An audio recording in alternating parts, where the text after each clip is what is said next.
Aritz urte bat atzerrira doa beste hizkuntza bat ikasteko, eta ikaratuta dago euskara galtzeaz. Hirurak etxean elkartuta azken agurrerako prest daude.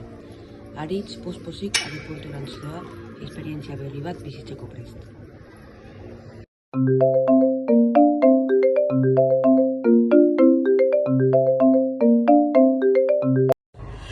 Aita, ama.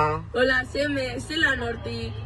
Bueno, esain ondoz, azkanien euskari galdukot. Amen ez dakine, pues, euskaz berbaitzie. Zeu tranquilo egon, geu bat zein gozu berba euskera segunero fazetime honetik eta. Aita, FaceTime. Eta zuri gustatzen datzu idatzitzie. Bai, bakizu ama, hauna ekarri ondo ere egunerokue. Zu idatzi zure idazti zen, zuk eitzen zuen gauzek.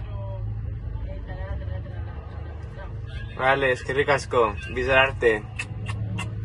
Agur! Aritzek deialdia amaitzean, gurasoak esandakoa betetzen hasi zen. Egunaro deialdiak egiten eta egunerokoa euskaraz betetzen.